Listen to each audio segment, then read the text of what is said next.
Today we are going to explore the fun and creative shutter speed, but also how to avoid camera shake, how to show or freeze movement in the pictures.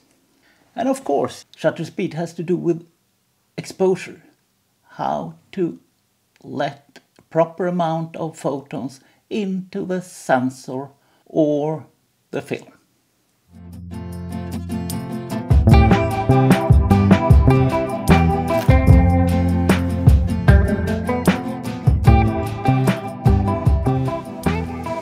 Hi, my name is Urban Anjar and this is Photography 101, and today we are going to explore shutter speed. On the camera, maybe on a button outside or a thumb wheel or something, you can set the shutter speed. The shutter is that curtain that goes down and up again.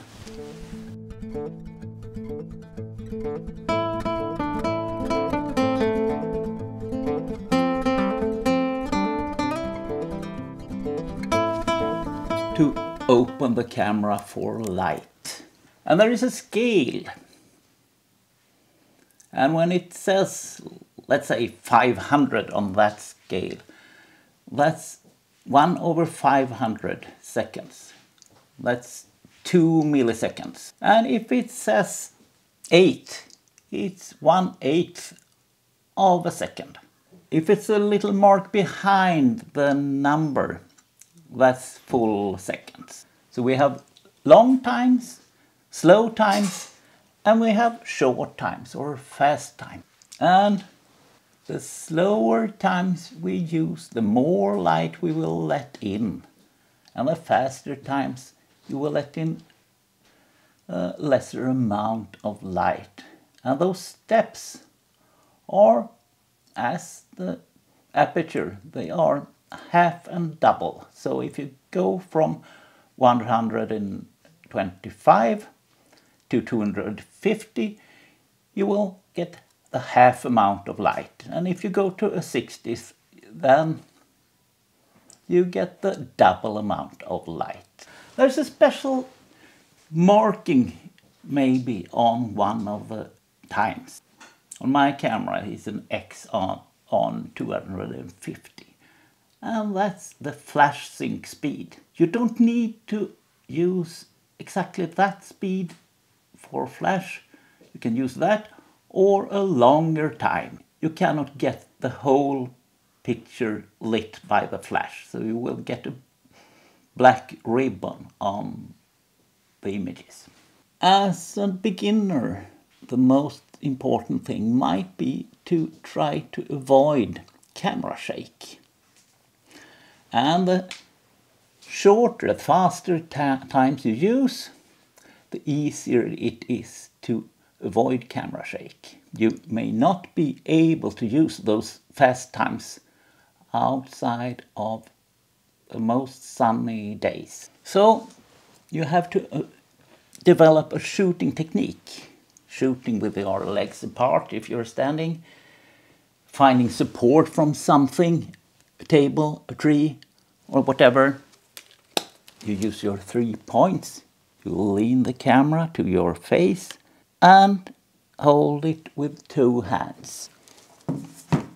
You hold your breath while taking the shot and slowly, slowly press the shutter release, not hitting it.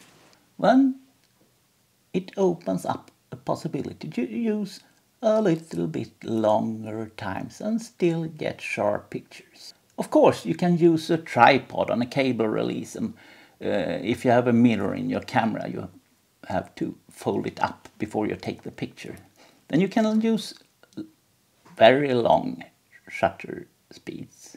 You also should be aware of that longer lenses are a little bit more difficult. If you have that long lens for shooting birds or wildlife or football or whatever, it's more difficult. Some lenses has stabilization. It's called OIS, VR, depending on brand.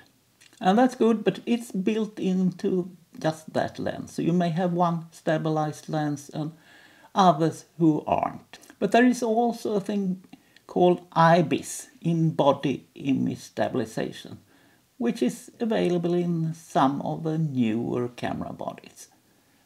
And that works even if you're using lenses that has stabilization or that hasn't got it.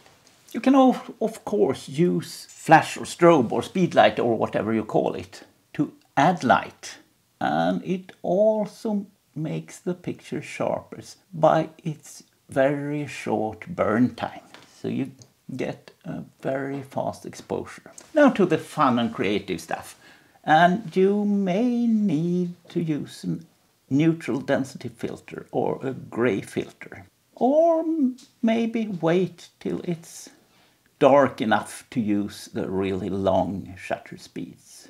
And try to keep it steady. Use a tripod. But even a cable release or a remote control or a self-timer or whatever you can to avoid fiddling with the camera itself when you're taking the shot. You may need to add some weight to the tripod. Hang your camera bag there, or a bag with some bottles of water or whatever to weight it down. And if your camera has a mirror, fold it up before taking the shot. I have to remind you to subscribe and like. That helps me a lot. Thank you. Okay, the fun and creative part of this contains many rabbit holes, and you will not visit all of them in a day or a week or a month. It will let it take some time, and maybe you find some of them less interesting, then let others do that. Yeah, that's okay. Shutter speed is much about freezing a moment. Your subject may be moving, but you can freeze that movement.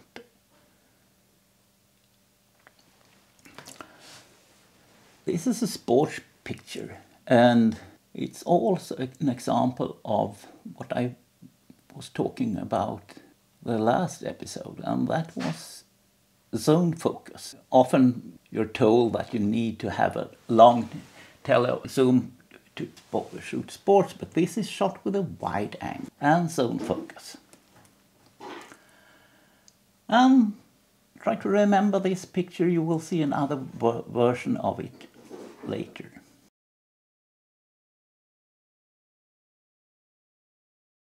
Sometimes you want to show the moment instead by using a little bit longer shutter speed so that your moving subject has time to move a bit while you're taking the picture.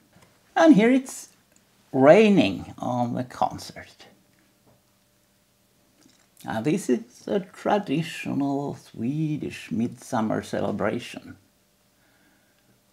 and I try to show the dance. And of course you can use longer shutter speed on waves and waterfalls and stuff like that. Panning is a different technique.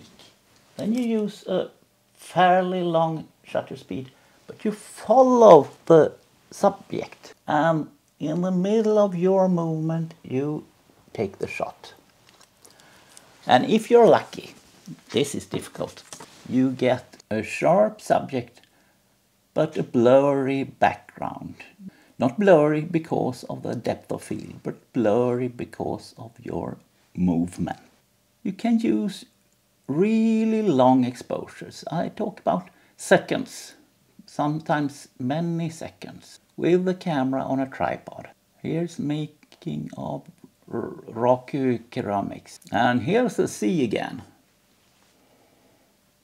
I think I should have used even a longer shutter speed to make it calm. And here's cars passing by.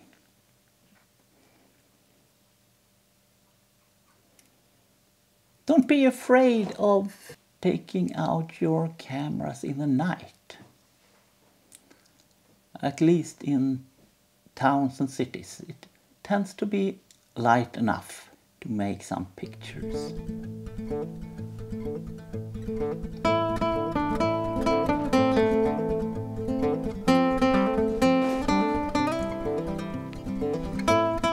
Here's Helen, who at the time was a member of the Swedish government and visited our workplace. And this is shot without a flash or something like that. It's using the normal indoor lighting. And it's no problem in well-lit places indoors to shoot without a flash. You can also shoot from moving vehicles. You can do it to make it less sharp, as this one, taken from the passenger seat of a car with a fairly long shutter speed. Or like this, taken from a back seat of a motorcycle. Here again, wide angle and zone focus. You can paint with light. I haven't done that, but the famous Danish artist Asger Jorn did, and I shot those in a museum. You can shoot drops and splashes with very fast times, like Daniel Cox did here. And you can use intentional camera movement. Now you have learned to avoid camera shake. Let's use it instead.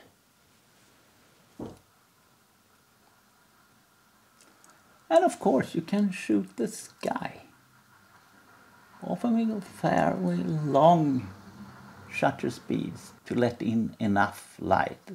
This is northern light outside my house. Okay, that's all for today. Get out there, shoot, and don't forget to come back here for the next one. See you.